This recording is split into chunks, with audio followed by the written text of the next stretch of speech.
2024 को जनपद जौनपुर के जिलाधिकारी के रूप में चार्ज ग्रहण किया है। चौकिया माता के दर्शन करके शुरुआत की है और अभी मैं यहाँ पे कलेक्ट्रेट में पहुँचा हूँ।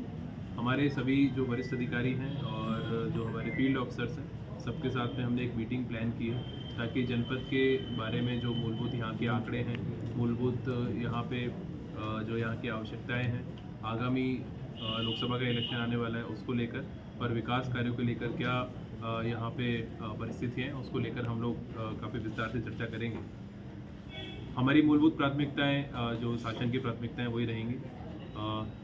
जितनी हमारी विकास योजनाएं हैं उन विकास योजनाओं को ससमय गुणवत्तापरक तरीके से पूर्ण कराना, जन शिकायतों का गुणवत्तापरक निस्तारण करना, जितने हमारे रेवेन्यू के कोर्ट केसेस हैं उन केसेस का डिस्पोजल करना और इसके अतिरिक्त भी फील्ड भ्रमण के दौरान जनप्रतिनिधियों के सामंजस्य से आप मीडिया के सभी बंधुओं के माध्यम से जो भी हमें जनपद के विकास के आवश्यकता के सुझाव दिए जाएंगे उसको भी हम लोग समीक्षा करेंगे और उस पर भी हम लोग आगे बढ़ेंगे।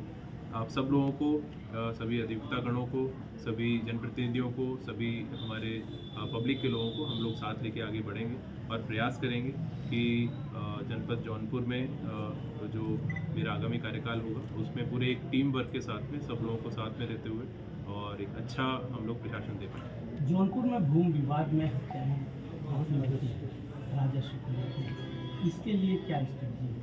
देखिए, उसके लिए एक बार जो सबसे इम्पॉर्टेंट स्ट्रेटजी है वो हमारे कोर्ट केसेस का डिस्पोजल सही तरीके से हो और स्पीडी डिस्पोजल हो और क्वालिटी डिस्पोजल हो।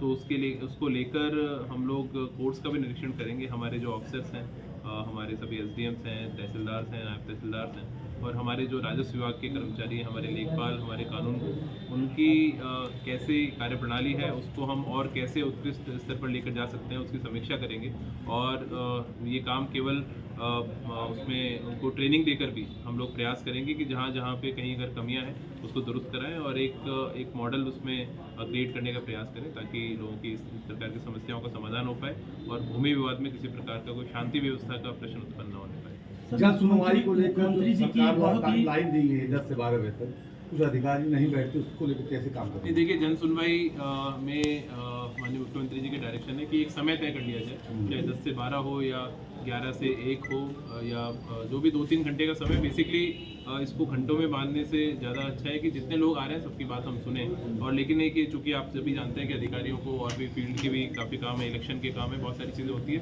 तो पब्लिक के लोगों को एक समय पता रहे ताकि जो भी अपनी कोई पीड़ा, अपनी कोई शिकायत बताना चाहता है तो उसको हम लोग स्ट्रीमलाइन कर लेंगे। अभी जब बैठेंगे चर्चा कर लेंगे और उसमें कहीं कोई अधिकारी नहीं बैठता है तो उसको भी हम लोग देखेंगे। वैसे मुझे लगता है कि संवेदनशील प्रशासन का सबसे पहला गुण है कि अधिकारी नागरिकों के प्रति संवेदनशील हो, नागरिकों में, तो उसमें ऐसा कोई चीज़ नहीं है। अगर जब हम चर्चा करेंगे तो इन सारी चीज़ों को हम लोग देखेंगे। मुख्यमंत्री सामूहिक विवाह में घोटाले की बात बलिया में आई है, इसके बाद पूरे प्रदेश में, जौनपुर में लाभार्थियों की सूची तक समाज कल्याण विभाग ने उसको एक बार वो जानकारी मुझे करनी पड़ेगी। उसमें हमारे मुख्य विकास अधिकारी यहाँ पर हैं और उसमें चूँकि पूरा एक SOP होता है उसमें लाभार्थी चयन का, तो वो SOP किस प्रकार से फॉलो की गई है उसमें अगर कहीं कमियाँ होंगी तो उसको निश्चित रूप से हम लोग देखेंगे और फिर आपको विस्तार से जानकारी देंगे। Thank you. बहुत बहुत धन्यवाद। Thank you.